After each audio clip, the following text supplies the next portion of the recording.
décoller juste après nos amis Elite. On salue nos amis belges qui vont venir effectuer leur démonstration juste après. Ce sera un plaisir de vous présenter ces trois équipements et leurs pilotes, car tous ont une histoire incroyable. Pour garantir le dynamisme du spectacle, ils vont les soumettre en attente un petit peu plus loin, en attendant la démonstration du MD-311. Trois avions.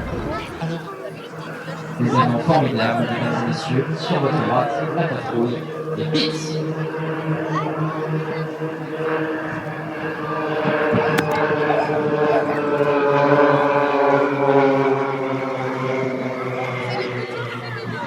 Changement d'avion, changement de contexte. On n'est plus dans l'aviation de formation, on n'est plus dans l'aviation militaire. Là, on est dans le plaisir. Le plaisir avec un P majuscule pour cette machine à sensation qui a été conçue elle aussi à la fin des années 40 par un inventeur absolument ingénieux qui s'appelle Curtis Spitz.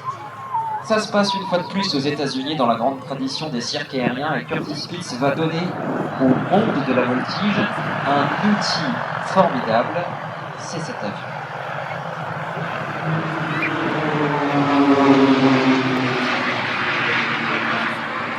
Curtis Spitz a travaillé sur cet avion pour donner au plus grand nombre la possibilité d'avoir un avion de voltige. Alors ce qu'il a inventé, c'est non pas la voltige en elle-même, ni les avions de voltige, mais il a réussi à condenser le meilleur des avions de voltige dans un petit biplan, ce qui était absolument révolutionnaire pour l'époque.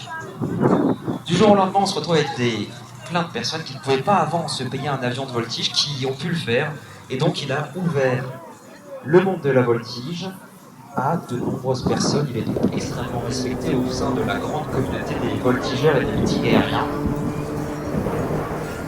Il est quelque part le père du concept des avions de voltige modernes. C'est un autre monde de performance qu'il a proposé à tous ses pilotes avec ce petit avion dont les puissances varient entre 200 et 300 chevaux. Pour la petite anecdote, lorsqu'il est décédé à l'âge de 89 ans, Curtis Spitz travaillait encore sur une version qui dépassait 400 chevaux. Imaginez ce petit avion, seulement 5 mètres d'envergure, 400 chevaux, ça aurait été une véritable fusée.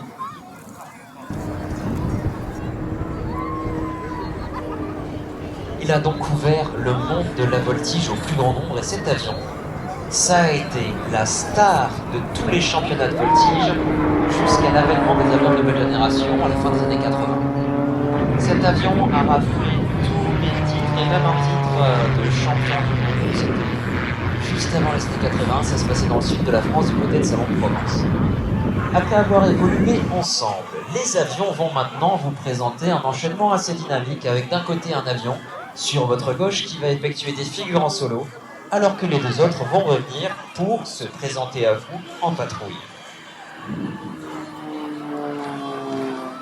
Ces trois avions nous viennent de Belgique. C'est grâce à eux que l'on peut dire qu'aujourd'hui ce meeting aérien est un meeting aérien international. Il s'agit de Pitts S2C, version extrêmement sportive de cet avion. Deux de ces avions nous viennent de Grandmont, l'autre nous vient de Morcel.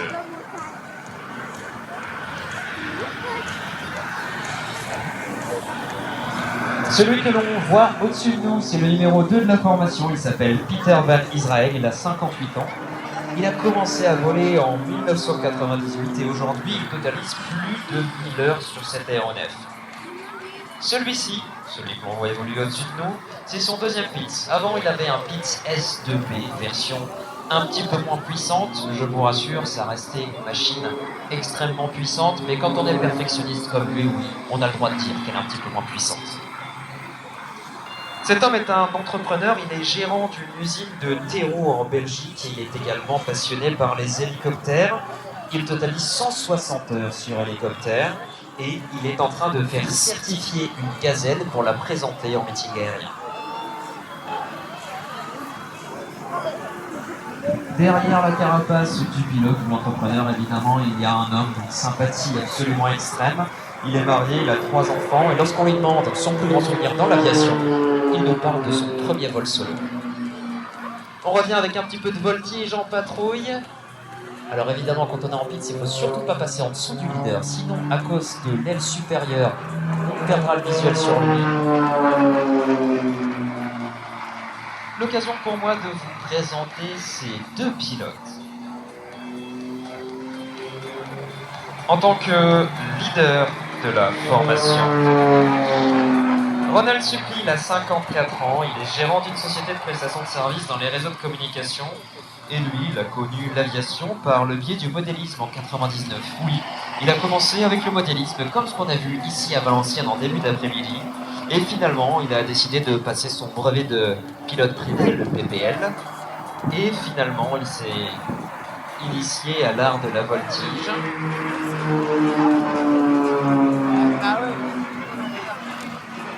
Quand on voit comme il arrive à faire ses figures en étant leader d'une formation de avions, attention pour l'enversement, l'avion vole encore, on n'a plus de vitesse, la vitesse augmente quand on remet le nez vers le bas, ça c'est un renversement.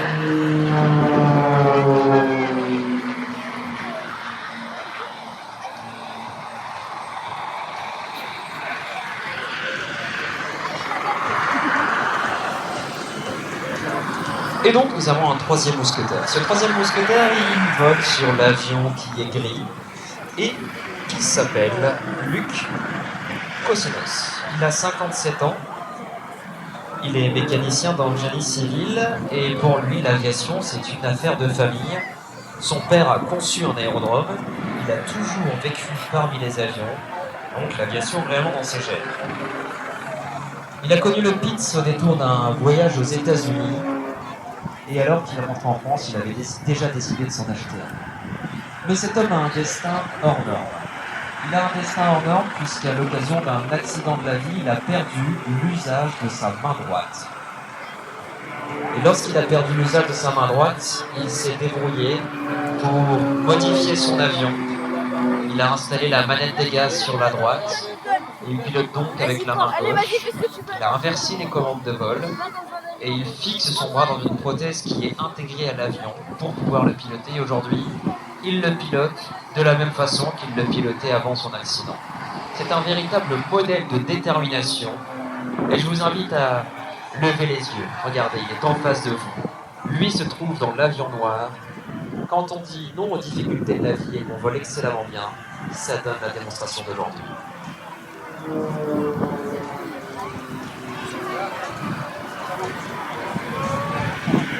En ligne de front, c'est-à-dire qu'il est sur le même plan, on peut tracer une droite entre les ailes des avions. Les ailes sont parallèles, c'est une grande difficulté pour maintenir son avion dans cette position-là. Il faut tourner la tête à 90 degrés vers la gauche. Parfois, on a presque l'impression d'être passé devant l'avion leader. Et même à faible vitesse, regardez, le Pitts restitue encore très bien l'énergie. Ah, on était sur la droite et maintenant, après ce renversement, on se retrouve sur la gauche. Les repères changent. C'est pas grave, on connaît la démonstration. C'est fait pour. C'est un gros moteur avec des petites ailes, mais sur ces petites ailes, on a des commandes de vol, les gouvernes, les ailerons, qui seront le plus grands possible.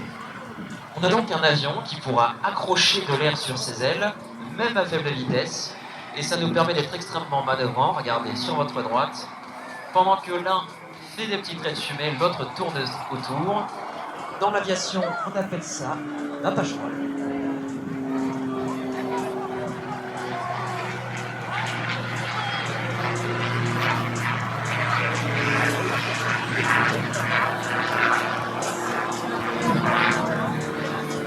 Et alors, pendant qu'on tourne comme ça, on est en permanence écrasé dans son siège. Là, le pilote est en train de tirer entre 3 et 4 G en continu depuis le début de la figure. Pourtant, on a l'impression que c'est voluptueux, que c'est poétique. Non, il est littéralement en train de fusionner avec son siège. Forcément, quand on a l'habitude, c'est comme n'importe quel sport. On s'y fait relativement bien. Et surtout, on prend beaucoup de plaisir.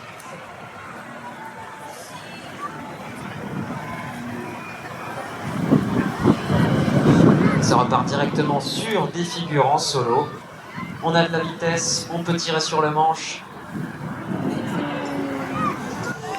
Et nos deux amis reviennent sur la gauche et cette fois, qu'est-ce qu'ils nous préparent? Un sur le dos, un sur le ventre. Bienvenue dans Top Gun, je vous présente le vol miroir.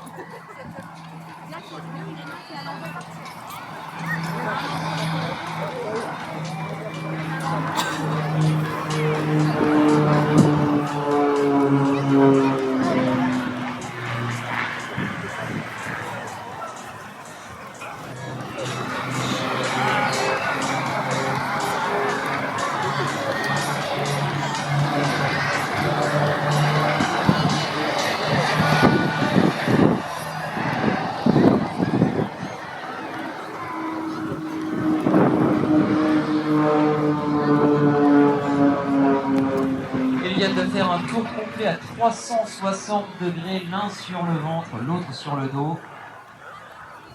Dans cette trajectoire, quand on est sur le ventre, on est affaissé vers son siège, et quand on est sur le dos, c'est comme si on était expulsé de son siège, on est littéralement retenu par le harnais et les bretelles.